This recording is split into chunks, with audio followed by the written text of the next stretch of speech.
Amy, let me tell you about a magical place that is so exactly designed to be enclosed space, year-round fun for the whole family that I bet you already know what I'm going to say before I even say the name. Let's say it together on 3. 1, 2, 3.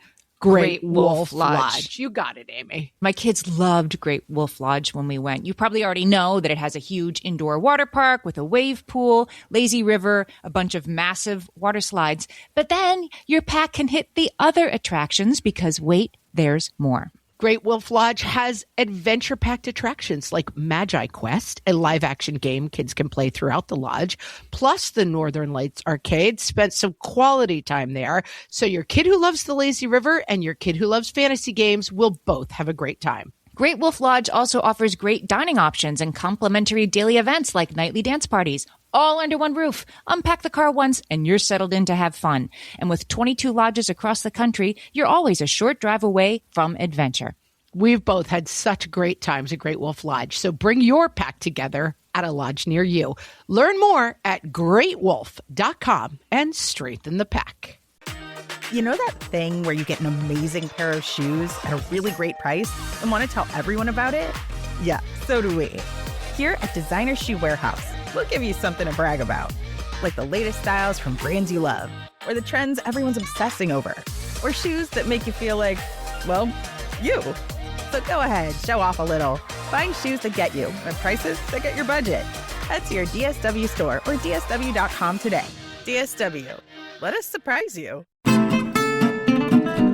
At some point, I'm going to start getting into bed at 5:15 so I can have 7 hours to scroll my phone. What fresh hell? Laughing in the face of motherhood. Oh, it's annoying, but getting the playroom completely back to once a month is worth it. With Margaret Abels and Amy Wilson.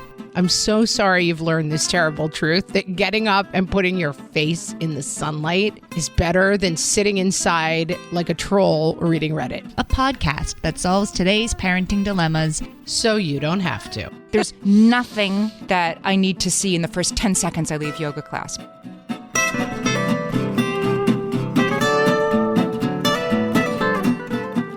Hello, everyone, and welcome to What Fresh Hell, Laughing in the Face of Motherhood. This is Margaret. And this is Amy. And this week we are coming to you with many things that we regret to inform you completely and exactly work like they're supposed to.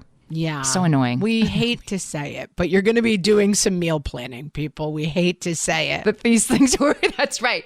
I'll start with mine. I'm going to start hot. I hate how well charging my phone in the kitchen and not bringing it into the bedroom at night works. It works exactly as advertised. I was just thinking how much I need to do this and how much I don't want to. Yes, I don't want to. I have become the bedtime scroller. Like, I'm exactly what you're not supposed to be. I'm getting into bed at some point I'm going to start getting into bed at 5:15 so I can have 7 hours to scroll my phone. I'm getting into bed at 9:30. 5:15 p.m. I thought you meant staying up all night. You mean going to bed? Oh, no. I'm like getting in bed at 9:30 because I'm so sick of my family's faces. Mm-hmm. And it's getting crispity, crunchy, cold and fally in New York. And I have an amazing comforter. And I just get in my bed cloud and I sink in. And then I start scrolling Reddit. And 7 hours later, I'm still not asleep. You know, I have even taken the apps off my phone. This also, I regret to inform you, works very well. If you're spending too much time on an app, just take it off your phone for a while. Just delete it. You can't use it. But then if I have my phone in my bedroom, I'm under the covers and I'll look at the stupidest thing. You know what I mean? Like, I'll go to the app that I hate and never has anything I like just to avoid turning the light out. I definitely sleep less. Deeply invested in Reddit mother-in-law drama that has nothing to do with me.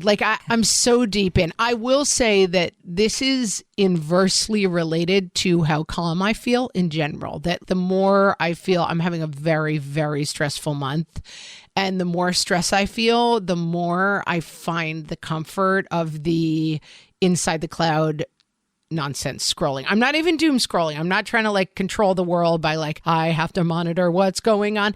My only happy place is sitting extremely still and playing Candy Crush until my elbows hurt. That is a stress response for me that I know I have. I'd be a million times better off sitting still in the cloud. I'm not giving up the cloud with the woman who saw from the window that her husband was a killer kind of a book. The phone is so Even just reading would be so much better for me. Well, let's go back to what works really well, annoyingly, which is to just have that phone out of reach. Like sometimes when I need to really buckle down and do something, I will take my phone and I will throw it just onto a couch. I'm not going to break it, but I throw it like across the room enough that I would have to get up and go get it to use it. And it works so well. I get like 10 times more done. I regret to inform you. Yeah, my husband and I were recently saying we have I'm big into comfy. That's going to be spoiler alert. We have 2 easy boys that sit in the living room. Lazy boys. What did I call them? Easy boys? Lazy boys. Easy boys. We have 2 easy boys. I don't know what that would mean. Lazy boys. And they sit in front of the TV. It's just like we're cattle going back to the barn. Once we finish the kids' homework and clean up the kitchen, we just head for our 2 lazy boys. And then we have a TV that flips down. The TV flips down. And then it's like, what are we watching? Then we make a decision. And right now, we're not watching a show. We don't have anything going on. But like cattle returning to the barn, there we are in our lazy boys. And there's no option of not watching something. I said the other day, we should maybe get out a puzzle or have a conversation or listen to a podcast together or do something different. But our default is so strongly lazy boys TV.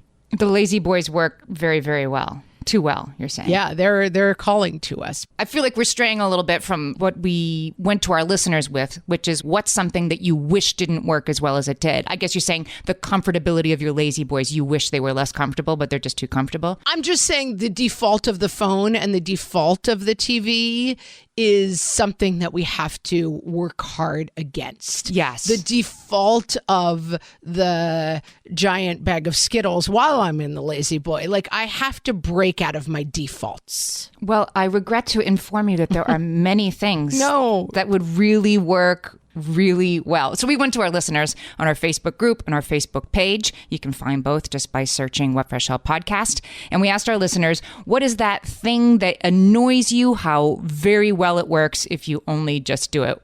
And we got lots of hilarious answers. Leanne has a great one. Leanne says, stretching and doing my PT. It only takes maybe 15 minutes, but I'd rather just sit and drink my coffee in pain. Oh, Leanne, you are singing the song of my people. It's the perfect example. PT exercises, they stink. They are so boring. You're thinking like, I'm not doing anything. I'm lifting my ankle 1 inch off the carpet and putting it back down. This could have no effect. No, it would work very, very well. The problem is you don't do it. Yes. And conversely, I was going to PT where I had to get up at, 6:45, get in my cold car, drive 15 minutes, go in, do all the exercises. And of course, what did I think? I don't need to do this. I'll just do it by myself at home. I know the exercise. Spoiler alert, I have never done the exercises again. Mm-hmm. Going somewhere. That's another thing that really works way better. Going somewhere, signing up for a class and going and doing the exercise class instead of saying, I'll just do the app on my phone. Yeah. Yeah, I have to say that just this week, my husband and I went on a bike ride over the weekend. I said, well, we should go Wednesday mornings too. That would be really great if we got up and went on a bike ride. And we got up and he was kind of sniffling. He's like, I'm not feeling well. I'm like, we don't have to go. We don't have to go. He's like, no, we'll go, I guess. We go on the most gorgeous fall, crunchy leaves, beautiful sunlight bike ride. It was transformative. It made my whole day better. It was so wonderful. I saw 2 friends. I smiled at them. And I'm back in the house by 9:30 feeling like I can do anything. And I thought even tomorrow, I won't do it again. Like it's so hard. I find that inertia, like objects at rest, stay at rest. It's very hard to overcome, even though I very much know the bike ride is better than the Candy Crush. Even though it works, even though it's amazing.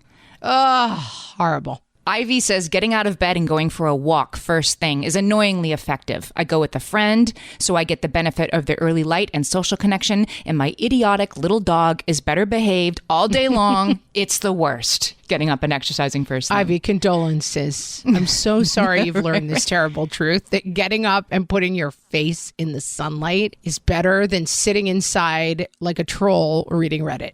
Yeah, I the thing I hate about the early morning, it is the effective. For me, it's like the best time of day, that burst of the early morning. And it is both the best time to exercise and the best time to write and the best time to attack that thing you've been putting off for 45 days, that first of the morning, it's so good. I don't want to waste it on walking, on like being outside with a friend. I want to send 10 emails. But that's maybe the best use of time is being happy. That's annoying, but true. Very, very annoying. And getting your face in the sun, especially like as we're dealing with seasonal change, that encroaching darkness is mentally very hard. Even if you don't have seasonal affective disorder, the lack of sunlight is very, very hard. And then it's kind of secular, like it gets harder to get outside. Everything about it is harder. But as our Danish babies know, getting outside even when it's cold, it's so good for you.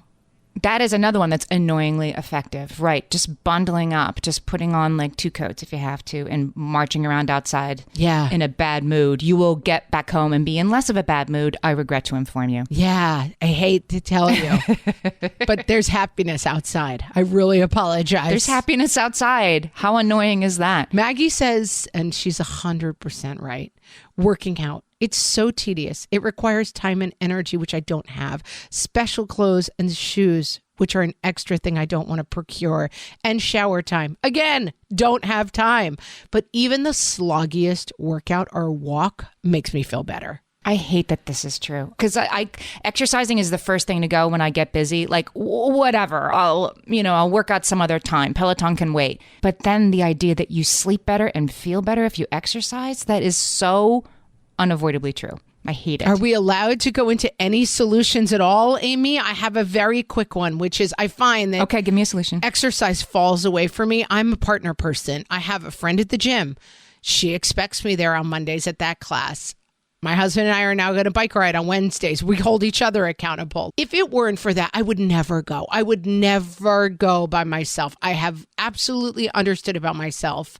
I need a buddy. For me, it was the exercise can fall away because you can't do it all. Yes. And let go of the feel bad message that you need to be doing 30 minutes of whatever every day to be a good person, whatever. Like, I don't care about that stuff. That stuff can wait. It doesn't matter. I don't need it.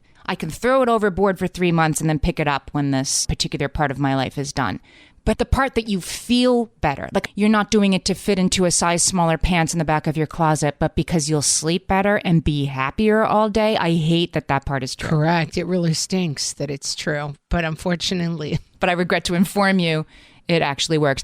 Dorsey says, this is the one I hate right now. I am bored, senseless, lifting weights.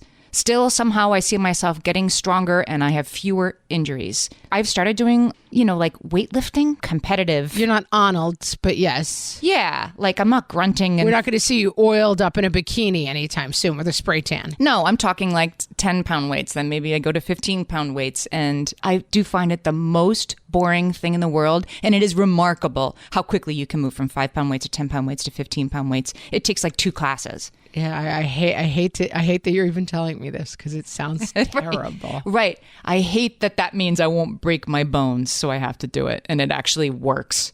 I hate that. Yeah, I will tell you that I hate to tell you that yoga is very relaxing and helps you get stronger. I was at yoga class this morning thinking about this episode. I'm like, but I do like being here. I'm like, yeah, I get to go to yoga.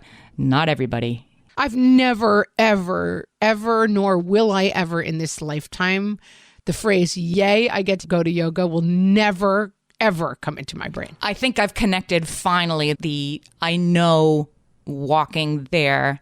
First of all, there's a new place that opened 2 blocks away from me. So that's hallelujah. And there's people there and it's a good teacher. But I know on the walk there that I'm going to feel great when I leave. Like I know that. I'm not like, people say I feel better. But I've moved past that. But I understand that many people do not. I have such a loud inner troll that's like, you don't want to do it. Don't do it. Don't do it. This is going to be terrible. Like I'm laying on the mat. Like this is going to stink. And then once it starts, I'm fine. And then about halfway through, I'm like, when is it going to be over? And then when I'm done and laying down for the nap part, I'm like, this is awesome. Yeah. Delaney points out yet another issue with this, that if you wake up before everybody else in the house to do your yoga or your thing or you walk outside, if you wake up even earlier in order to do that, you will therefore exercise. Oh, I regret to inform you that Delaney is now blocked from the podcast page and no longer welcome to contribute any information. How dare she? Somebody else said get up at 4:30. I'm like, I'm not even going to say that on the podcast, and now I just have. Oh, I saw that one. I was like, whoa. But she's right. She's like, that's how I make sure I do it. I'm like, don't tell me that that's true. I reject that notion that I can ever get up at 4:30 and work out. But she's living proof that you can do it. I think I've gotten up at 4:30 like 5 times in my entire life. Ooh. For flights. I will do it for flights only. And then I grumbled the whole time and I was like, my eyeballs are bleeding. My eyeballs are bleeding. I do it for flights. And then the whole day I'm like, it's amazing I'm here right now, right? Like, it's amazing I'm walking through this airport right now, having gotten up at 4:30. You would have to go to bed at 8:30 at night to get 8 hours of sleep. Well, you're going to go to bed at 5:15, so it should work really well for you. Yeah. But I'm going to be awake until 2 a.m. checking out mother-in-law Reddit. So it's not really going to help anything. Up till 2, sleep until 9. No, you're right. You won't be able to do that. That won't work. I mean, my poor husband, I'm always like, I'm really tired. Do you mind if I go to bed? And you put make sure the kids get down.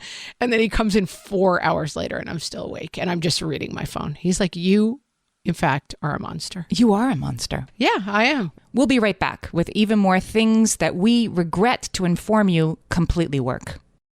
Hellions, it's time for some spring cleaning, and I don't just mean the coat closets. Doing your financial spring cleaning can actually be super easy when you let Monarch do your financial spring cleaning for you. One dashboard that gets your entire financial life organized. No more clutter, no more mess, no more logins scattered everywhere, just accounts, investments, property, and more, all in one place. Get your first year of Monarch for half off, just $50 with promo code FRESH. Monarch allows you to look not only at what you've already spent, but also to plan for the future. With Monarch, you can set savings goals, plan for big purchases, and notice spending trends before they become a problem. I can generate cash flow reports that show me what we spent this quarter, this month, what we're probably going to spend next month, and feel prepared, organized, and knowing how to plan for the future. No more surprises and a lot more clarity. Try Monarch. Use code FRESH at monarch.com to get your first year half off at just $50. That's 50% off your first year at monarch.com with code FRESH. Amy, when I'm having a good hair day, it usually makes my whole day better. And that's why on every day, I'm taking Nutrafol. Nutrafol is the #1 dermatologist-recommended hair growth supplement brand, and it's the #1 hair growth supplement brand personally used by dermatologists. Nutrafol's hair growth supplements are peer-reviewed, NSF certified for sport, and clinically tested. Nutrafol offers multiple formulas for men and women tailored to different life stages and lifestyle factors, so you get support that's actually right for you. Adding Nutrafol to your daily routine is easy. Order online, no prescription needed, with automated deliveries and free shipping to keep you on track. Let your hair be one less thing to worry about. See visibly thicker, stronger, faster-growing hair in 3 to 6 months with Nutrafol. For a limited time, Nutrafol is offering our listeners $10 off your first month subscription and free shipping when you visit Nutrafol.com and enter promo code LAUGHING. That's Nutrafol.com, spelled Nutrafol.com, promo code LAUGHING. All my kids learned to swim when they were little. It was super important to me that they be confident and safe in the water. There was only one problem with that: taking them to swim lessons. I mean, the pools were freezing. There were always cranky adults doing laps right there. And it was definitely not, for any of us, what you would call fun. Amy, heard. But now there's Goldfish Swim School. Goldfish takes a really thoughtful approach to swim lessons, combining research-based teaching with a warm, kid-friendly environment that actually helps kids thrive in the water. Every detail at Goldfish is thoughtfully designed to create a golden experience, from shiver-free, warm indoor pools to comfy waiting areas for parents to professionally trained lifeguards on deck. Goldfish uses an approach called the science of swim play, which combines guided play with proven teaching techniques to help kids learn to swim, build water safety skills, and gain confidence, all at their own pace. Lessons are designed to meet kids exactly where they're at. If you've been thinking about swim lessons or just wondering where to start, this is a great opportunity. Right now, Goldfish Swim School is offering a waived membership plus your child's first lesson free at participating locations. Just visit goldfishswimschool.com/free to find a location near you and enroll using promo code FREE. That's goldfishswimschool.com/free, promo code FREE. Rachel is coming in and singing the song of my people. She hates to tell you, but emptying the dishwasher in the morning works. If it's empty, no one has an excuse not to put their dirty dishes in all day. After dinner, cleanup is way easier and the kitchen stays fairly reasonable for the next morning. I hate that it's a reasonable chore that takes less than 5 minutes. She's so right, and I hate that this is true. My dad used to empty the dishwasher every morning. Like, the coffee wasn't even made yet, and he was emptying the dishwasher, so got that done. It was a chore that made him feel good all day, and now I know why, because then the dirty dishes can't go in the sink. There's no soaking option available. Not that people aren't going to take advantage of it anyway. Yeah, it just is that thing of getting it done. The greatest philosopher of our time, Madonna Louise Ciccone, yes, always said... She's like, I get up first thing in the morning. I mean, she's a very driven person, 6:30 a.m. and I exercise for 2 hours because then it's done. And I've already set my day up for success. And it's like, I get it. I mean, it's not that I don't understand the point you're making, but I just wish you would never say that out loud again because I don't want to have to do that. A lot of people talked about closing duties, which is sort of a restaurant term, right? That I've heard you use before, that you need to close up your kitchen at night, that is remarkably effective if you just take those 10 minutes to wipe down the counter and do the pots then rather than save them for the morning. It really makes your morning so much better. It really works. And it takes 10 minutes. But Rachel said it takes 5 minutes to unload the dishwasher. And closing duties, I feel like they take 45 minutes, but maybe they don't. Closing duties is a Casey Davis struggle care podcast thing. Closing duties. And yeah, because the opposite side of it is the cascade of then you walk in the morning and there's dishes and then you start to make breakfast and it's gross and then you just keep piling dishes on because you don't want to face the dirty ones. Clean as you go. I hate to say, Amy, I regret to inform you that cleaning as you go is better than waiting till the end. Charmaine says this, and we were talking about this on the episode Does Messy Matter from a couple weeks back. Charmaine says, this is annoying, but it works. If you clean the playroom, they will play. There is an established phenomenon where children will play in a room that's been cleaned and organized, but will act as though they have nothing to do if the same room is messy. Charmaine, I agree with you. And I saw this and I thought, right, let me get some receipts on this. I went looking. I could not find a study indicating that children will play longer and more peacefully in a neat environment than a messy environment. Maybe we should try it. We should run our own research. Let's open a lab. Because I believe it to be true. And I have lived this way, like, oh, it's annoying, but getting the playroom completely back to once a month is worth it. But I don't have proof. I believe it works. You just know it to be true. What do you think? I mean, I was thinking about this after our messy episode, because right after that, I cleaned my whole house. I mean, like all the way clean. You're like bing, bing, bing, bing, bing. We had people coming, so I needed to really get it back to one clean. And it was interesting. I was thinking, like, do I feel calmer? How is that manifesting? And I definitely do. I feel calmer in a clean environment, but I recognize, I think some of what's annoying about these things is that they work. That's the theme, right? But also, it's annoying that they work, but we don't have to like fall into a giant shame cycle that we're not getting up at 4:30 in the morning and emptying the dishwasher. Like, we have to kind of find the happy balance of, okay, if I go for a 7 a.m. bike ride one day a week, that's a huge accomplishment for me. For me, I know there's people out there, I'm sure, doing it every single day, but for me, one day a week is a big, big, big win. So then I don't have to feel bad I'm not doing it the other 6 days. Yes. I think sometimes there is this resistance that develops, I'll speak for myself, around even the simplest things. Like right now I'm dealing with allergies. I keep wiping my eyes because my eyes are watering. I think it's like mega autumn leaves season right now or something. So my eyes are like really puffy and watery. I know what works. Taking Zyrtec. That will work. All I have to do is go into the kitchen and find the Zyrtec and take one. And I won't do it. I would rather have like itchy, watery eyes than go into the kitchen and take this medicine that is remarkably effective for combating my allergies. I can't explain it.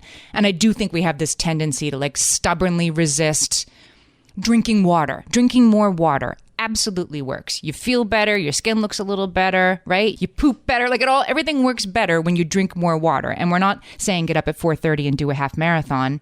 All you have to do is drink more water, and I won't do it. I sit here thirsty. I do think there's a parallel to high stress levels, because I said it jokingly to my husband maybe 2 weeks ago when I was at 10 out of 10 in terms of my own stress levels. And he's like, what did you do all day? And I'm like, I sat very, very still under a blanket playing Candy Crush to keep the world on its axis. And it's I feel like sometimes... I think it is correlated. I am not a doctor. I am not a psychologist. I have no training in this field. There does seem to be a correlation to me personally between the set point of my own mental health and how things are going. If I'm feeling happy and joyful and less stressed, I am 90% more likely to drink a lot of water and get on a bike and moisturize my face at bedtime and blah, blah, blah. And then when I'm struggling, it's right, the idea of taking a vitamin is what kind of monster would suggest I take a vitamin right now? Right. Vitamin. Right. In what world could I pick up a vitamin, get it into my mouth, and slog it down with some water? Impossible. I regret to inform you that actually taking all the vitamins and supplements that I buy and then keep on a shelf in the kitchen actually work when I take them. They work great. They don't work when I just buy them and stick them on a shelf. It turns out I actually have to put them into a pill counter and take them.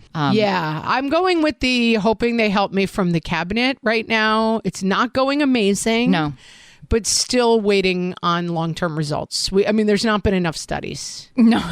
What if I just buy the CoQ10 and a mega one and then just don't ever take it? Just leave it in Costco size. Yeah, Costco size, $38.99, and then just don't take it. How does that work? It doesn't work that well. I regret to inform you. Yeah, I was just thinking that I have a lot of trouble taking medication. I'm chaos muppet, very disorganized, and I remember talking about birth control with a doctor.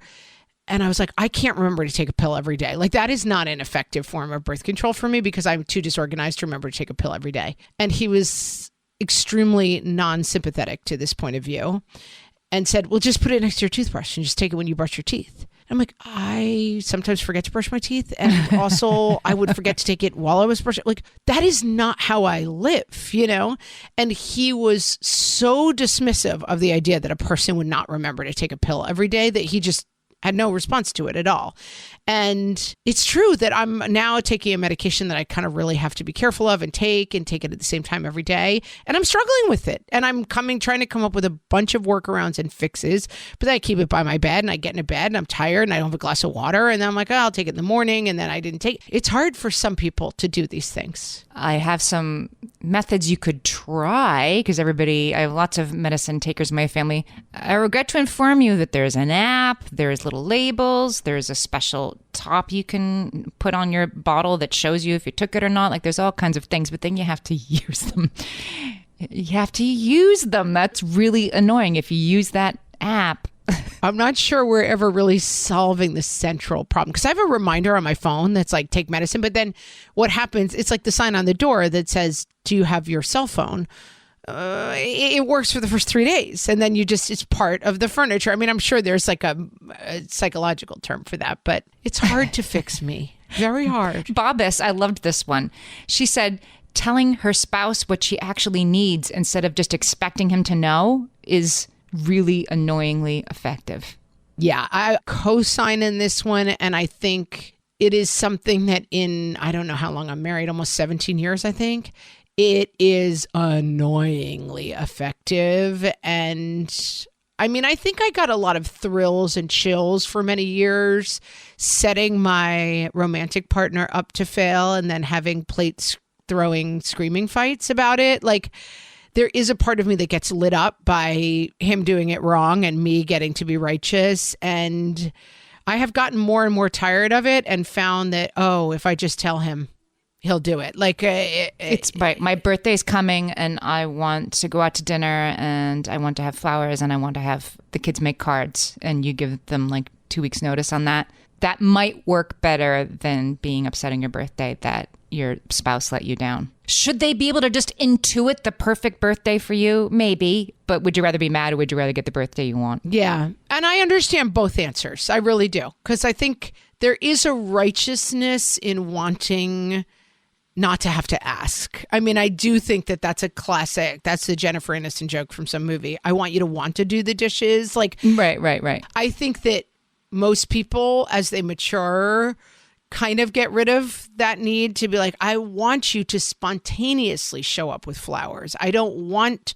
to be like, I want you to buy me flowers once a month. Like, I get both sides of it, but I do think at a certain point you just want what you want, and it's easier to not have conflict around it. It just can be surprisingly effective to say, here's what I need. Sometimes you get it. You don't always, and then you can be mad that you asked and you still didn't get it. Believe me, I know that can happen, but sometimes you do. Sometimes you just ask and then you receive and it works, and it's so annoying.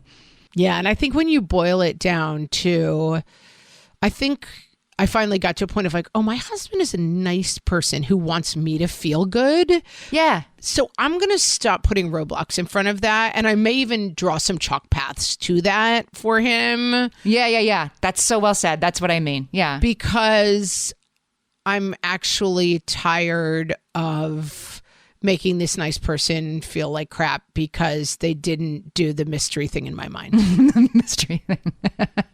I still fall into it sometimes. Right. Mara says avoiding social media. And she says, I say this as I respond to a Facebook post, which is what this was. And I do think, and I mean, as always, some of these are just back to ones, and I'm in the middle of a big one right now. I have, as noted, been in a very stressful season. And I know that my stressful responses tend to be dirty house, takeout food, spending and wasting money. And all of those things stress me out more. The house stresses me out. We're spending too much money. And it becomes a stress cycle that I have come to accept at my age that will never disappear from my life. But one of the big back to ones that I'm really staring down right now, and I'm glad we're doing this episode today, is changing the role of the phone in my life. I am literally the person right now walking to the phone, scrolling TikTok, and then using the bathroom with it still in my hand. Yeah. I'm clinging to it. Mm-hmm. And I think a therapist might say, like, what's underneath that? What are you hiding from? Or what is the nervousness that you are trying to control by clinging to the life raft of the phone? Right. What feeling are you trying to keep at bay, or what are you trying to not think about or not feel by opening your phone? Yeah, I was on the steps down from my yoga class this morning. It's on the second floor. I'm on the steps down to the street. I'm looking at my phone. I did catch myself. First of all, don't look at your phone while you're walking down steps. My friend really hurt herself doing that. Don't do that. That doesn't work. We love to tell you that doesn't work. Right? But I'm also like bathed in, Shavasana peace, and I have to open my phone. Like, no, I don't. I'm not a heart surgeon. I don't need to find out, where the kidney on ice is landing so I can get myself there on time for the transplant. There's nothing that I need to see in the first 10 seconds I leave yoga class, but I did it anyway. Yeah, it's hard. I mean, the phones, and many of our guests and ourselves would point out, this is not Amy, you idiot. Like, it's a phone that is designed to do exactly that. It's designed to keep you looking at it. That's right. All the apps on it are engineered by 100 people whose only job is how can we get Amy reaching for her phone every 5 seconds. It's not like, Amy, you dumb, why do you have to be so stupid? It's you are the end result of a lot of programming that has made you convinced that your phone must be near you at all times. That's right. But I regret to inform you, the things actually work, like turning it off, bricking it or throwing it across the room before you have to send those 5 emails, or even grayscaling. Somebody said it in the comments on our Facebook page. I haven't ever done it, but you actually just turn your phone to black and white. That it is immediately you just want to look at it less because it's not as interesting. Apparently, she says that is incredibly annoyingly effective. Oh, I might actually try that. I'm really, really in a bad place with the phone right now. I don't even want to. It used to pop up. I must have turned it off. That it's like, you've been on your phone for 27 hours this week or whatever. And yeah, I definitely think that is something that I would like to do less of. Grayscaling. That might be it. Amy, we'll be back with even more things that are really annoying because they work. My favorite skincare products actually feel more like self-care, like they're so nice to put on and they smell so good that I'm actually happy when I get to that part of my day.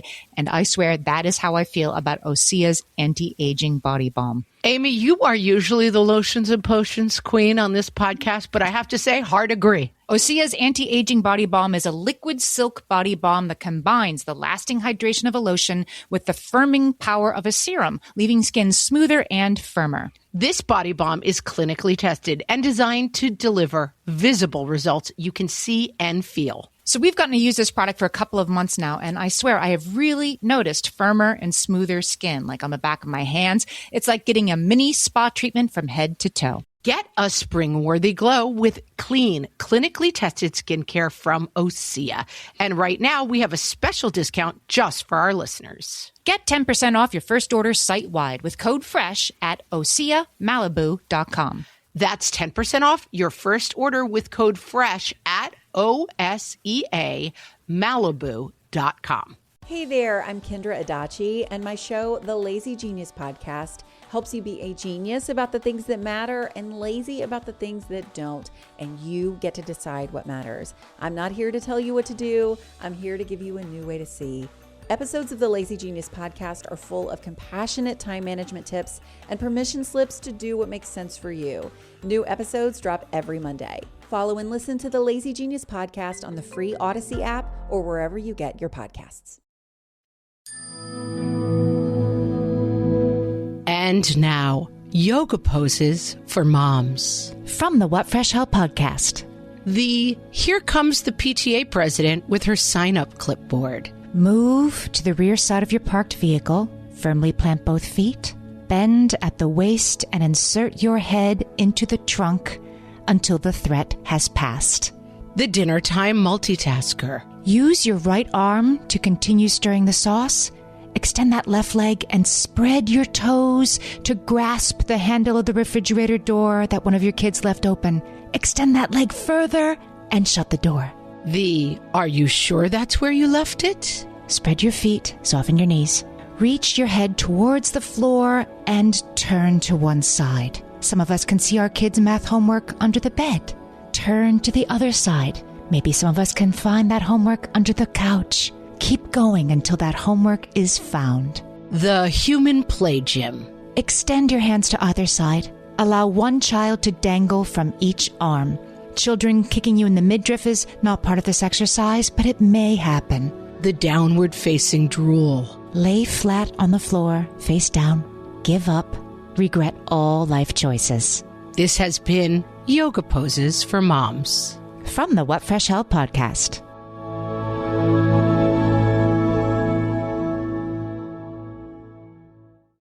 All right. We knew it was going to be on the list, Amy. We knew, and Cindy has come in. Making a dinners list and meal plan for the week before I make the grocery list. I don't enjoy it, but it's a lifesaver for busy weeknights. I have stopped doing this, and it's so good when you do it. It's really, really helpful. Well, I was laughing this morning thinking about this episode because I was going to say, I've got it. I've figured out a new solution. And I realize I've said this like 4 times on the podcast. So at some point... You have said this before. At some point, my revelation was that I bought all my proteins frozen at Costco. Yes. And then I always had a protein and I could pull it out of the freezer and make whatever. And then you also had an assortment of like herbs and marinades on the door of your refrigerator ready to go. So I thought it was like one column A, column B. Tonight we're having teriyaki chicken. Yeah, mixy matchy. Here we go. That's right. That system has fallen by the wayside. It's definitely what I'm realizing. It's a good system. Sounds like it would really work. Did it work? I mean, it worked for like 3 months. And then... It worked while you were doing it. The summer would come and we wouldn't eat at home for a while. And I'd be like, wait a minute, are these chicken breasts like from 1952? Like, I don't know. All systems fall apart at my house. They just never work for a long time. Now, here's my new system, which is working amazingly. And I was like, I should share this with everyone because it worked so well. Again, this will fall apart. My kids have a school pickup. We don't have busing in our town. So I go over to pick them up. and they can walk to my husband's office, which is in town, and then I pick them up from there. So it's not like, okay, I have to be there at 3:05. They're there like doing their homework or doing whatever. So I leave early. I think about what's for dinner about 2:00, and then I stop by the little store. You know, it's a little easy to get in and out of grocery store, and I buy the 3 things I don't have for dinner, and then I pick them up. And that's what I've been doing. And it's working great. And I'm like, oh, this is such an easy way to do it. But that will also fall apart. I don't know why, but it will. Yeah, because we are our own worst enemies. That's why. Because Yes. this is a system. It's working well. I hate it. Jenna has a system that sounds really annoyingly successful. It's another version, but I'm going to walk you through it. This is Jenna. She says, on Sunday night, I figure out the meals for the week. I add the items we need to my app shopping cart. This is what I do. I order food online mostly. And I schedule a curbside pickup on the way to get my older toddler after preschool on Monday. Then I have everything I need for the weeknight meals, and I can decide what we feel like eating that day based on the 5 dinners I picked. Plus, I never have to go into the store with my 2-year-old. Then, listen to this. Jenna says, I usually make enough during the week so that on weekends we just eat leftovers with no work. Okay, Jenna. This sounds so successful. Look at you. The pickup is ready. I mean, she's doing what you do, like attach it to the time you're leaving the house anyway. That is smart. You're on your way to get the kids, stop at the market. She's on her way home from preschool. The stuff is at the curb waiting for her. And you do have to spend like an hour on Sunday night doing this, and I don't want to. No, it sounds terrible. But then you save like 17 hours all week long not thinking about what you have to get and going to the store. I'm like a toddler. My whole inner being, you should feel the stress and cortisol that is like coursing through my body right now. Because I'm like, I don't want to do any of these things, even though they're better. And I'm like, well, I just shop online, which I do. I mean, New York City makes that pretty easy. I can get grocery deliveries a lot. I was going to say, is this everywhere that you can do curbside pickup? Curbside pickup, right. I don't even have to do that. Like they like drop it off at my apartment building. I think so. I think post-pandemic, you can get curbside pickup of your watercolors at Michael's if you want to. You can just... Yeah, because I wanted to commit to the app grocery thing because I thought, oh, that seems easier than going to the grocery store, but it's much more expensive than going to the grocery store. I gave up on it. I was like, oh, it's significantly more expensive, but I don't know if the curbside pickup is much more expensive. It's not really more expensive in New York City because, of course, like real estate is so expensive that actually going to the corner store to get the broccoli, it's going to be more if you do that. Than, right. Not that I don't ever do that, but all I have to do is order food online, and I still don't do, like right now we're out of toilet paper, we're out of milk, and because I have forgotten to order them on the food app. Now, there are 3 stores where I could go get them within a 5-minute walk, and that would be a really effective solution to my problem, to spend 15 minutes going to the store to get them. But I will now order these things on the app, and if I have to wait 2 days, then oh well, no milk. We will be without milk. That's right. Calcium be damned. Right. It's funny. A long time ago, I wrote a show, like a one-woman comedy show, and it was all about entropy and inertia. And I do think that now call me on it, because sometimes I'm like, I am the person who doesn't like to exercise. Like, no, that's everybody, you know? But I do think I really struggle with, more than some people I know, with I will run out of gas on the side of the road versus stopping for gas just feels like, how could I do that? It's absurd. It's absurd. I'm almost home, and instead I'm going to stop. And the future you, get a hose. The future you that will be running late and who will be out of gas, right? When she's already 10 minutes late to be somewhere, that's her problem. The future me who will miss like the most important monthly activity of my year because she's out of gas on the side of the road. Yes. I feel like this particular issue is very stressful for me. I just would rather sit still, go for a bike ride. Are there people who just want to get up in the morning and go for a bike ride? I think so. I think you can break through. With yoga, I've broken through. Now, I don't always do yoga, but I'm always happy to do it and happy to like get up and do it. So I think there are people, I think my husband might be one of those people that actually, he doesn't pretend to like to exercise. He actually likes to exercise. Yeah, I've met your husband. That does seem correct. I think it's true. He's like a jaguar in a small cage at the zoo. He wants to run, like I've seen him. And if you linger for more than 10 minutes in conversation, he starts pacing. He's like, I got somewhere to go. I got to be. Yes, that's exactly right. His fire is turned up very, very high. So he really enjoys it. Sadiq has a good one I wanted to circle back to that is annoyingly effective in your marriage relationship. The Google Calendar. She said, it is so annoying to play secretary to my spouse, but actually it keeps us organized. And now he can't say I didn't tell him, even if he forgets to check. Okay. I'm going to say this is something I have implemented and it works much better. It's really, when we first started working together, Amy, I was all paper calendar. Yeah. I did everything on paper. And I thought I'm a person who likes paper. I liked paper too. Yeah. Don't care about the phones and I this and I that. And I was a person who at least once a month would not show up somewhere I was supposed to be because I didn't know I was supposed to be there. And the Google Calendar rules us all. And I mean, by Google Calendar, I just mean the calendar that lives on my phone, whatever form that takes. Right. You can use the Apple Calendar instead. Yeah, the putting events on my spouse's calendar, or he puts them on my calendar. And if you reject it, then if you say no, then it's on you to bring it up at dinner. Like, oh, I can't do that day because I have this. It's on you to explain why that doesn't work. But yeah, if it appears, because you see the invitation, it doesn't just show up 3 weeks from now and you don't know. It tells you it's being added. Yeah, it actually works. And here's what actually works. I insist, and this drives my spouse nuts, but I do it. Like when you talk about what you're going to do over the next 3 weeks, you can't do that without your calendar in front of you. Yes. My spouse loves to think that there's an extra Tuesday in there somewhere, that there's actually 3 weekends left before Thanksgiving instead of one or whatever. He's like, no, that's the weekend after. That is the male space-time continuum. Yes. Yeah, the space-time continuum. There's always one more weekend before Martin Luther King Day weekend. Like, no, there's not. Look at the calendar. I like to engaging with the actual dates and times is remarkably effective, but I live with somebody who would really rather pretend there's always another weekend. You know what I mean? And then you end up double booking things. Because I thought there was that weekend before Thanksgiving. Like, that is the weekend before Thanksgiving. 100%. And I will yes and that and say that this is now what I do. And I put everything in the Google Calendar at work. Like, things just show up on my calendar. You have to be here, there, and there. And then on Sunday nights, I do sit down, usually sometime on the weekend, with my paper calendar. And I write out my week on paper. And so then I can say, oh, I have Tuesday morning free. I have Thursday afternoon free. And I've gotten better about going to my work calendar and blocking stuff out. So like you can find time because I've put my stuff on there and I marry all the calendars together. And then Sunday night, I can kind of look and say, this is what my week looks like. And if we have a week at the office where I don't have any meetings on a Wednesday, I sometimes will mark myself out of office that day. Okay, I'm going to take that day to really work and get stuff done or whatever it happens to be.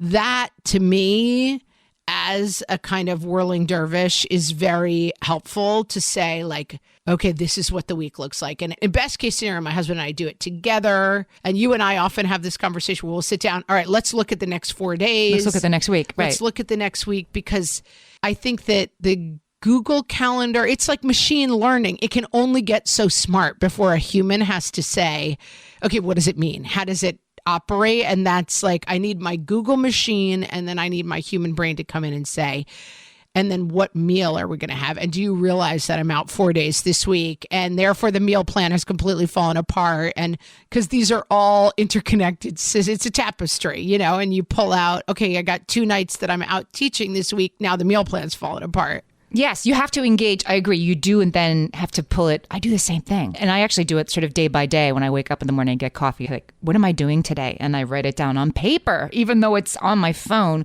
because that's when you engage with, oh, shoot, I'm not home until 6:30 and my daughter has to have dinner by 6 because she has play practice tonight. And like, it's when you engage with those forms of, wait a minute, there is only one more weekend before Thanksgiving things, right? When you put it back on paper.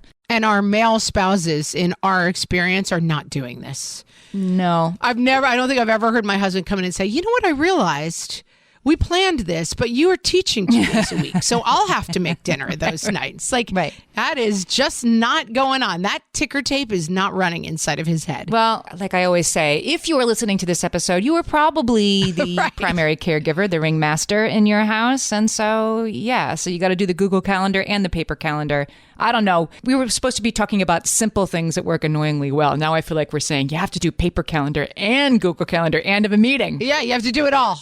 Right. Well, we regret to inform you. It's more work for you. Let me give you a simple one to finish with. Allison says picking out clothes the night before. Totally annoying how well that works. See also packing lunches the night before, having your kids lay out their backpacks and their shoes in the hallway by the front door the night before. It is so hard to get them to do it, and it completely works. Yeah, now me and future me just do not get along. Now me and future me. We do not get along. We are enemies in the wild, now me and future me. Yeah. Future me is here to say, but you will be happier if you drink more water. You will. Now me's like, nope, just going to sit here and be thirsty. No thanks. Got a Diet Coke. I'm all good. We got this great idea from Sarah Peterson's Substack. It's called In Pursuit of Clean Countertops. Sarah Peterson has been a guest on our show. I thought this was a great idea. And so we did an episode with our listener suggestions. Thank you to everybody who gave us these suggestions. And if you want to see all the suggestions, you can go to the thread, which will be linked in the show notes on Facebook at our Facebook group, facebook.com/groups/whatfreshhellcast. We have a newsletter of our own. It comes out once a month. It tells you what we are reading, watching, listening to, news about where you can find us next, and, little tidbits we don't talk about on the podcast. You can find that by going to What Fresh Hell Podcast. A little thing will pop up. You can sign up for the newsletter once a month, we promise. We won't bother you. We're just here to help you. My goodness. I regret to inform you it's a really good newsletter. I regret to inform you you're going to want to read it. And with that, friends, thanks so much for listening, and we will talk to you next time. So long.